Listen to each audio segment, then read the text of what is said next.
En 2018-2019, Liverpool réalise l'une des plus grandes saisons de l'histoire de la Première Ligue. Les Reds ne perdent qu'un seul match, Salah et Mané terminent co-meilleurs buteurs du championnat et Van Dijk est élu joueur de l'année. Sauf que, malgré tout ça, Liverpool ne finit pas champion. Parce qu'en face, Manchester City termine avec 98 points. Pas découragé, Liverpool revient encore plus fort en 2019-2020. 32 victoires en 38 matchs, 99 points. Le deuxième meilleur total de l'histoire de la Première Ligue. Le record a été établi par Manchester City 2 ans plus tôt. Sur la fin des années 2010, les géants anglais ont repoussé toutes les limites. Comme si, pour devenir champion d'Angleterre, il fallait jouer à un niveau presque inhumain. Pourtant, aujourd'hui, ce genre de saison semble avoir disparu. L'an dernier, Liverpool est devenu champion avec seulement 84 points. Cette saison, Arsenal ne pourra pas dépasser les 85. Alors, la Première Ligue est-elle devenue moins forte ? Est-ce que, comme certains semblent penser, son niveau a réellement baissé ? Ou alors, est-ce qu'on regarde le problème complètement à l'envers ? Bienvenue dans Muscle ton jeu, et dans cet épisode, on va essayer de comprendre pourquoi la Première Ligue est plus compétitive que jamais, et pourquoi le championnat le plus dense du monde n'est pas forcément celui qui domine le plus en Europe.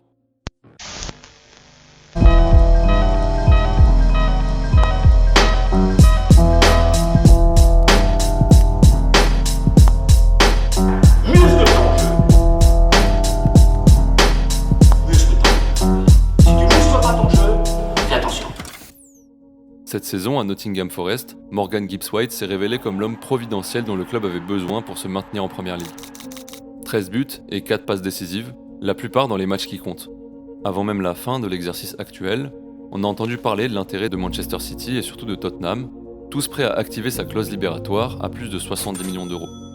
Et malgré ça, il signe une prolongation de 3 ans à Nottingham, un club qui était encore en deuxième division il y a 5 ans et dont l'objectif principal reste le maintien en Première Ligue. Dans n'importe quel autre championnat, un club de cette stature n'aurait pas pu refuser ces 70 millions d'euros. Et pourtant, Nottingham l'a fait, tout en offrant à Gibbs-White un salaire de 150 000 livres par semaine, un record pour le club. Et ça témoigne d'une chose. La Première Ligue est de plus en plus riche, mais pas seulement le haut du tableau. La Première Ligue est de loin le championnat le plus regardé au monde, tous sports confondus. Pour cette raison, et aussi en partie grâce aux saisons records de la fin des années 2010, les deals négociés par la Ligue pour ses droits télé ont explosé récemment.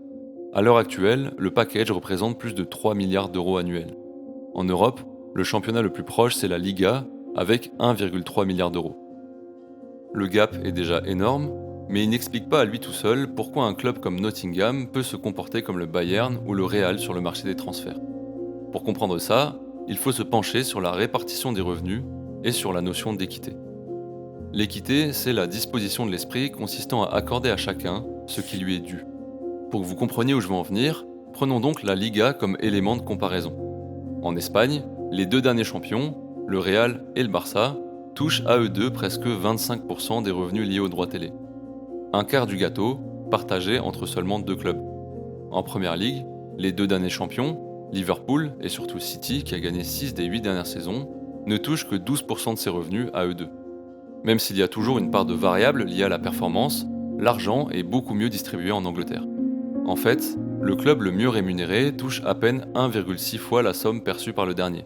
Alors qu'en Espagne, le Real et le Barça touchent presque 4 fois la somme perçue par les clubs du bas de tableau. L'écart est énorme et on le retrouve dans quasiment tous les grands championnats européens, à des degrés plus ou moins importants. Pendant ce temps-là, en Angleterre, les clubs du bas de tableau peuvent concurrencer les candidats à l'Europe en Espagne, en France ou en Italie. Sachant qu'ici, j'ai parlé des écarts maximum. Mais au milieu du tableau, une dizaine de clubs se retrouvent sur un pied d'égalité presque absolu sur le plan financier. À partir de là, il ne faut compter que sur la tactique, la qualité du recrutement et les performances des joueurs pour faire une différence en fin de saison. En 2025-2026, les clubs anglais se battent à tous les étages du classement. Arsenal et City nous offrent encore une fois une course au titre haletante, pendant que Tottenham et West Ham essayent tant bien que mal d'éviter la relégation. Et au milieu, tout le monde se bat pour accrocher une place en Europe. À l'heure où j'enregistre, 9 petits points séparent Brentford, 7e et pour le moment qualifié en Conference League, de Nottingham, 16e du classement. Dans n'importe quel autre championnat européen, en dehors de la Pologne bien sûr, cet écart séparait un candidat au titre de ses poursuivants en fin de saison. Ici, il sépare une place européenne de la lutte pour le maintien. Pour renforcer cette idée de densité du championnat, il suffit de regarder les données que nous donne Opta. Leurs power rankings sont basés sur le système Elo, le même algorithme utilisé pour classer les joueurs d'échecs. Le principe est simple, chaque club a une note et à chaque match, des points s'échangent entre les deux équipes en fonction du résultat. Ce que l'un gagne, l'autre le perd, et l'échange de points dépend de l'écart de niveau entre les deux clubs. Ce qui rend ce système particulièrement intéressant pour comparer des ligues, c'est qu'il est autocorrectif et purement basé sur les résultats. Pas sur le budget, ni la réputation du club, juste ce qui se passe sur le terrain, pondéré par la valeur de l'adversaire et le nombre de buts marqués. Et donc, dans le top 20 de ce power ranking, la moitié joue en première ligue. À titre de comparaison, l'Espagne et l'Allemagne n'ont que 3 clubs dans ce classement, la France et l'Italie, un seul. En temps normal, les clubs dans le haut de ce classement sont ceux qui performent en Coupe d'Europe. Sauf que dans ce top 20, on retrouve aussi des clubs comme Bournemouth ou Brentford qui n'ont jamais disputé un seul match européen de leur histoire. Alors, comment c'est possible ? C'est bête, mais pour progresser dans ce classement, il suffit de battre des équipes fortes. Et en première ligue, les équipes fortes, c'est tous les week-ends. Bournemouth qui tient en échec Arsenal, Brentford qui bat City, chaque résultat de ce type fait grimper leurs notes mécaniquement sans qu'ils aient besoin de quitter l'Angleterre. Mais paradoxalement, ça explique aussi pourquoi les clubs anglais ont souvent eu du mal à briller en Europe, malgré leur avantage financier évident. Prenons l'exemple d'Arsenal, qui vient d'atteindre la finale de la Ligue des Champions. On entend leurs détracteurs dire que c'était l'un des parcours les plus simples de l'histoire récente, avec des matchs pas vraiment spectaculaires en plus de ça. Mais revenons au quart de finale. Les Gunners font le déplacement à Lisbonne pour affronter le Sporting, 16e du power ranking avec 92,6 points. Quelques jours plus tard, ils reçoivent Bournemouth, à qui Opta a attribué 93,3 points. Puis, le Sporting à nouveau, avant de se déplacer à City, 3e du classement, avec 98,3 points. Après ça, ils enchaînent encore Newcastle et l'Atlético, 2 autres clubs du top 20. En fait, arriver à balancer une course au titre en championnat et en Europe, ça relève de l'exploit absolu en Angleterre. Et pourtant, cette saison, chaque compétition européenne verra un club anglais se présenter en finale. Et ça nous montre que la Première Ligue est en train d'entrer dans un monde à part, car beaucoup de ces clubs ont maintenant les ressources pour assumer des saisons à plus de 60 matchs sans baisser de niveau. Avant ça, le gros problème c'était l'intensité du championnat, car en plus du niveau technique, la compétitivité de la Ligue se joue aussi sur sa physicalité. La Première Ligue est physiquement la plus exigeante au monde, c'est pas un jugement de valeur de ma part, c'est quelque chose de mesuré. Des études comparatives entre les 5 grands championnats européens montrent que les joueurs de PL effectuent significativement plus d'accélération et de décélération à haute intensité que dans n'importe quelle autre ligue. En plus de ça, quasiment toutes les équipes pressent sur 90 minutes et les arbitres sont connus pour laisser plus jouer qu'ailleurs malgré les contacts.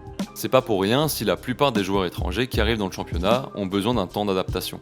La Première Ligue, c'est pas un championnat où on peut gérer. Chaque week-end use les organismes. Et c'est là que la boucle se referme.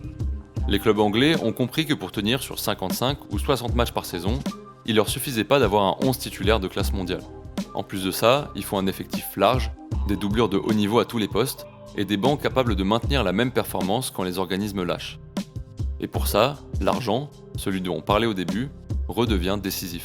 Pas seulement pour acheter des stars, mais pour acheter de la profondeur, des joueurs prêts à sortir de l'ombre au bon moment. Avec ça, la Première Ligue est en train de se détacher de tout le reste de l'Europe. Mais en Angleterre même, le fossé entre la première et la deuxième division n'a jamais été aussi grand. En 2024 et 2025, les 3 clubs promus sont redescendus immédiatement. Le saut dans le grand bain se transforme de plus en plus souvent en douche froide. La Première Ligue, ou en tout cas son top 15, est quasiment devenue une ligue fermée. Alors, est-ce qu'elle est devenue moins forte ? Non. En fait, elle est devenue presque trop forte pour elle-même.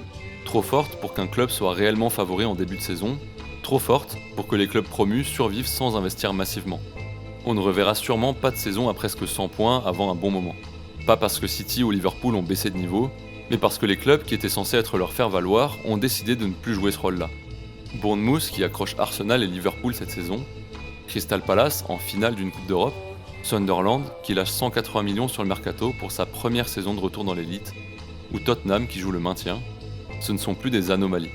Ce sont les symptômes d'un championnat qui a muté.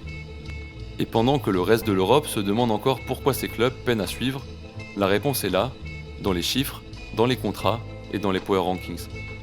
La Première Ligue n'est plus seulement le championnat le plus regardé du monde ou le plus physique. Elle est en train de devenir le seul championnat qui joue dans sa propre catégorie.